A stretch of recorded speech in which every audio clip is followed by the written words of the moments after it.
Hello and welcome to Where Parents Talk TV. My name is Lianne Castelino, and our guest today is an author, a journalist, an award-winning writer, and a TED speaker. He's also the architect of the slow movement. We're delighted to welcome Carl Honoré. Hi, Carl. Hi, good to be with you. In 9 years, so 2011 is when we last spoke, and the whole idea of the slow movement was still in its infancy. First of all, for our audience, can you tell us a bit about what the slow movement is about? Sure, I'll start by telling you what it's not about. It's not about doing everything very slowly. That would be absurd, right? I'm not an extremist or a fundamentalist of slowness. Faster is often better. We all know that. This slow movement with a capital S, is about doing things at the right speed, knowing that sometimes you want to be fast, sometimes you want to slow things down. It's like sometimes turbo, sometimes tortoise mode, right? It's a frame of mind, really. It's a state of being. It's kind of being present in the moment, doing one thing at a time. Ultimately, it's about doing everything not as fast as possible, but as well as possible. Really simple idea, but immensely powerful. So in your mind, how has the pace of the slow movement gone for you since it's been introduced? Well, I mean, this is one of the joyous ironies of the last few years is that slow movement has grown really fast. I mean, when I first floated the idea, I felt like a voice in the wilderness, and it felt so countercultural and so out of step with what everything else was happening in the society and culture. But now I think that the whole very idea of slow, that there's such a thing as good slow, right, has very much carved out a place in the center of the cultural conversation. So there are, in every field of human endeavor, you'll find people bringing the lens of slow and saying, how can I do this thing better by slowing down a bit? So most people will have heard of slow food, but of course now there's everything from slow education to slow sex, slow leadership, slow art, slow fashion, slow travel, slow medicine, you name it, right? That if you slow down and do things mindfully at the right speed, you're going to do them better and enjoy them more. And I've just seen it grow in leaps and bounds, and it's been pretty amazing. So when you talk about slow, Carl, as it relates to parenting, that was really sort of the thrust of your message and certainly your book In Praise of Slow, as well as your book Under Pressure. How has the pandemic had an impact on that slow movement? Well, it's a complex thing because the pandemic it's like a board game, and it's just thrown all the pieces up in the air, right? So in some ways it's been wonderful. In other ways, I think it's been pretty hideous. Let's look at the upsides. I think a lot of families now, through the lockdowns and just the fact that there are fewer things you can do outside the home, have found themselves just by default spending more time together, right? And not striving and rushing from one activity to the next activity to the next resume building thing they can do, and just being, less doing and more being together. And this is something you hear from parents through social media or social circles or in the press, is that it's been a bit of a revelation to a lot of parents how glorious it is just to kind of hang out with your kids and get to know them more and just do things that don't have to appear on a university application form, just cooking together or doing a craft or going for a walk.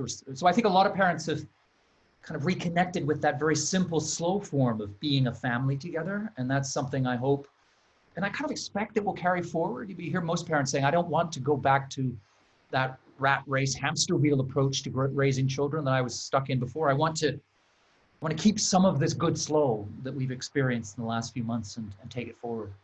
And it's really interesting you say that, because that really was my next question. Do you, from where you sit and all of sort of the different hats that you wear and the perspectives you have, first of all, as a father yourself of a 21-year-old and an 18-year-old, do you see that the legacy of the pandemic may well be the sustained slow movement carrying forward? I do. I mean, I haven't got a crystal ball and no one knows what is going to happen for sure. But I think we've been in this time of crisis long enough now for it to leave a lasting mark. If it had been 6 weeks, I would have said to you, I'm not sure this really is an inflection point in history.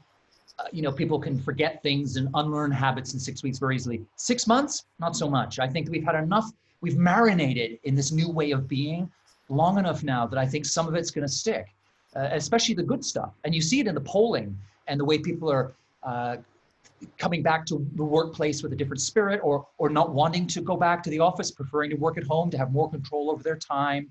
All that stuff that fits with the slow revolution, the slow creed, people are digging their heels in a little bit now and saying, you know what? No, we're not going to go back to the status quo ante. And I live in London, England, and you can see in the way the city is arranged.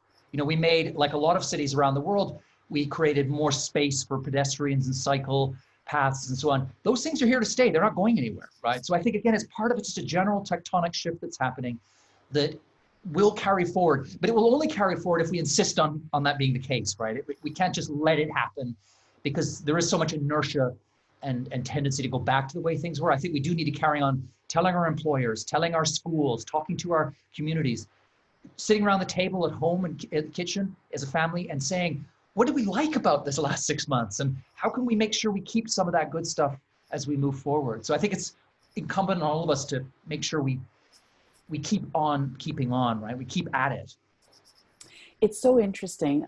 Your first book, In Praise of Slow, came out in 2004. So it's been 16 years that you have been on this movement. First of all, what was the impetus for it way back when? And have you been satisfied with its growth over time and its evolution? Well, the spark for me to write the book in the first place actually was a parenting moment.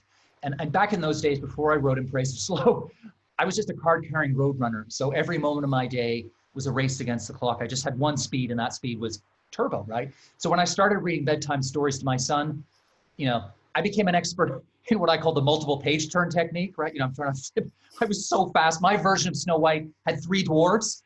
And when I caught myself flirting with buying a book I heard about called The 1 Minute Bedtime Story, you know, Snow White in 60 Seconds, you know, I thought, I need to get that book from Amazon, drone delivery.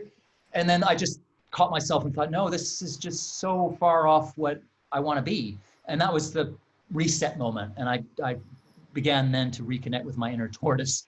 And 16 years later, you know, from a personal point of view, it's been a total transformation. I still have a, you know, exciting life. I do things that I think are important and that bring me pleasure and joy and satisfaction, but I don't feel rushed anymore, right? Which is so different from before, when I felt rushed all the time, right? Now if I have to go fast, you know, I go as fast as needs to be done and as fast as anyone around me, but I also have those other gears of slowing down, and it changed the whole family dynamic as well.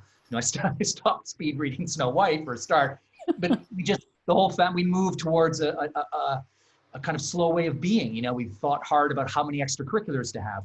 Our children, both our children, grew up with a very slow way of using technology. You know, they got their smartphones, you know, maybe a bit later than their peers, but they also used them in a way where they were switching them off, and they didn't sort of we never had addiction problem. I don't think I ever had a moment I can think of really of trying, you know, telling off my children for spending too much time on screens, because they just grew up in a household where we talked constantly about, yeah, sure, Snapchat's fun, Xbox, FIFA, great, but not 5 hours in a row, right? Yeah. And we just got in there early, planted those seeds, and I see my children now who are now, you know, 21 and 18 and off of university and stuff, you know, they've got a really good grip on their use of time, their use of technology, and they just seem to have carried forward in their own lives with a lot of this slow legacy. So, yeah, I'm going to give myself a little pat on the back there as I move into the empty nester chapter of my life. Well, and I hope you enjoy that as you approach it. But, you know, I'm wondering, it sounds like it really was a very conscious decision on your part. It was very proactive on yours and your wife's part. Fast forwarding 16 years, so much has happened with respect in particular to technology. The frantic pace that you described way back then does seem like a tortoise when you look at what's going on now in a lot of families and a lot of households. And, you know, in many respects, not a fault of these people, these parents trying to do the best for their children. So what advice can you provide to them? Well, certainly, I never want to stand on a soapbox and point the finger. I mean, I think every parent out there is doing their very best. And it's hard, right? I mean, if you're being bombarded with the message that you must be always busy, your child must be rushing, and everyone around you doing the same thing, it's really hard to step off that conveyor belt.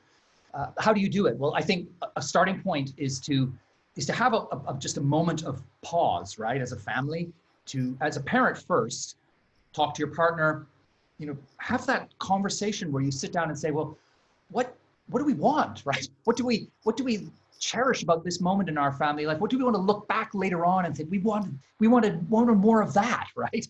And think about how you then reschedule, your use of time, technology. I mean, all these sort of little. There are many, millions of little hacks you can do. Um, just with the technology, for instance, you can have a quiet room, one room in the house that, for instance, is permanently free of gadgets. And I found in our house that becomes a place that, without anybody having to say it, turns into a sanctuary, right? A little refuge where people drift to when they need to be off the grid, or when they need to have a conversation with someone else in the family without being distracted or interrupted.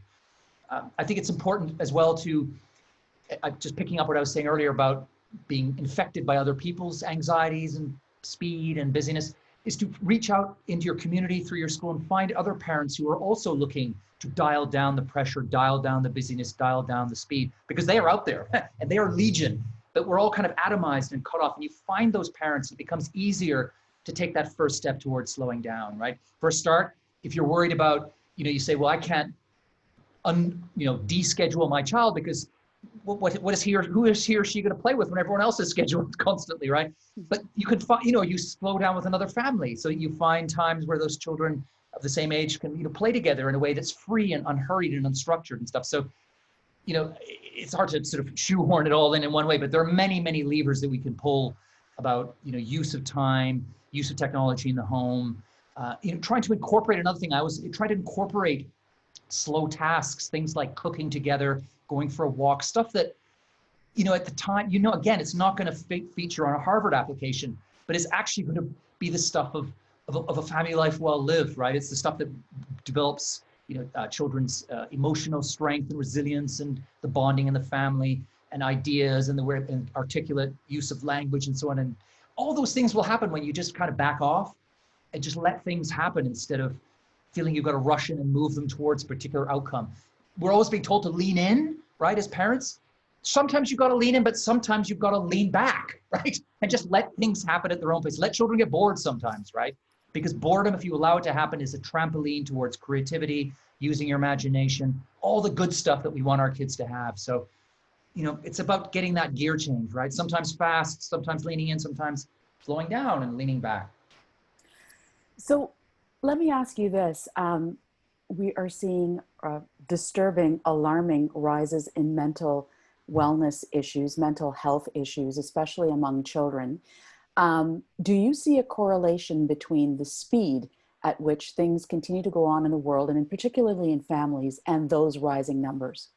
I do. And I mean, these things are often hard to get, the science, the data and so on. But I think there's, as a broad brushstroke across the world, certainly if you look at sort of societies like, say, Denmark, which you would consider, where they would generally be living at what you would consider a slower lifestyle, shorter working hours, less commuting, more cycling and walking, all that sort of stuff. They have much higher levels of child satisfaction and happiness and mental health than, say, the Anglosphere, like Canada, US, Britain, and so on, where we tend to be on the faster end of that scale. I think it's pretty clear that and this goes for parents and adults as much as it does for kids, that if you're stuck in fast forward, if you only ever rush, if you don't take time to rest, recharge, reflect, sometimes just do nothing at all, right? Then you're heading for trouble, because not only are you going to burn yourself out physically, but you're going to pay a price mentally and cognitively, right? And I don't think there's any disconnect or any coincidence between the fact that, as you say, the graph for mental illness, mental disorders and problems has just gone up through the roof at a time the society has accelerated, right? Human beings are slow. Computers are fast. Tech is fast. Human beings, we are slow. We need time off the clock. We need time, we need to sleep. Just simple stuff like sleeping enough. Even we seem to have lost the art of sleeping, and kids, often it's sitting in bed looking at a blue screen. It's no surprise that they're not going to be sleeping as well. And then, there's this library of research that shows that when you don't get enough sleep, that has, harms child development and all kinds of things in sort of, social well-being and emotional well-being and physical well-being. So short answer, yes, there's a clear correlation between the great acceleration and the great rise in mental health problems. Carl, what gives you hope as you look to the future? I mean, notwithstanding the fact that we're in the middle of a global health emergency here, but with respect to the slow movement, maybe the course correcting that the pandemic perhaps has enabled in many families and households, what gives you hope that, what you've been talking about for all these years will resonate even more so? I think, even before the pandemic hit, I think that there was a seismic shift going on. You could see it and I guess a short answer is what gives me hope is the next generation, because I think this new generation coming through have a very different take on things, right? A different view of the world and how things should fit together and what's right and what's wrong.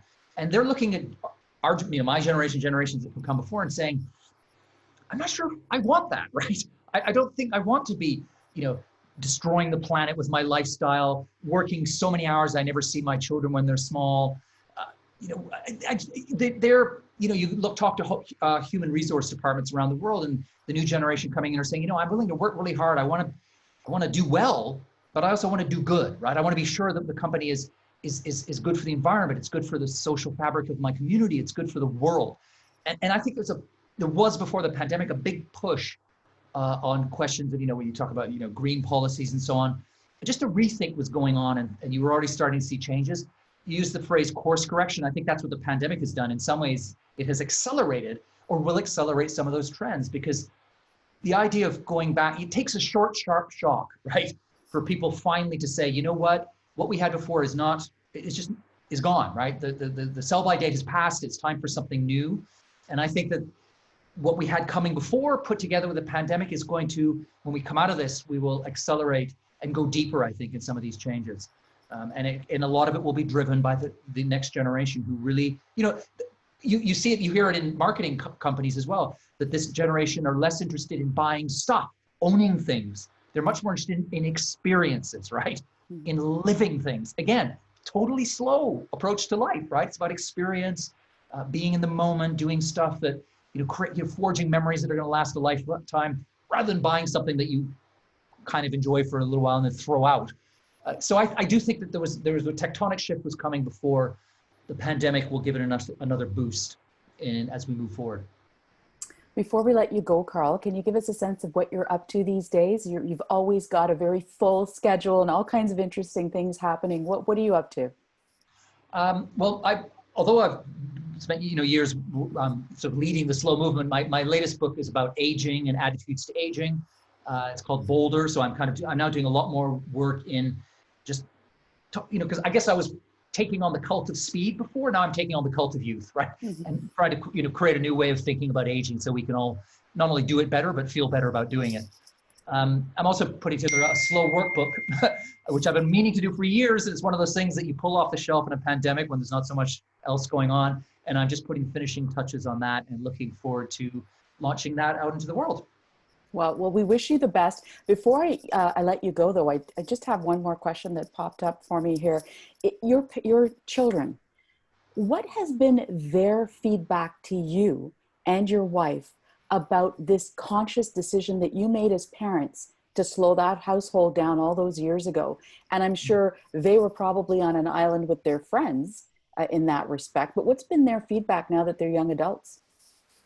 I think that they feel that they got a good deal. I think I often will talk about, because we'll talk about what their peers are doing and so on, and they sort of regard people who've got carried on, peers, contemporaries, stuck in fast forward, unable to switch off their phone, trying to do way too many things, just sort of burning themselves out with a kind of pity is probably the wrong word, but maybe a there but for the grace of God go I sort of sense of, that could have been me, but thankfully it's not. So they're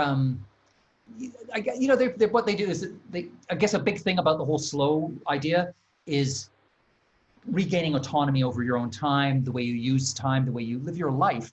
And that's the one thing I would say about both my children, is that they know their own minds, right?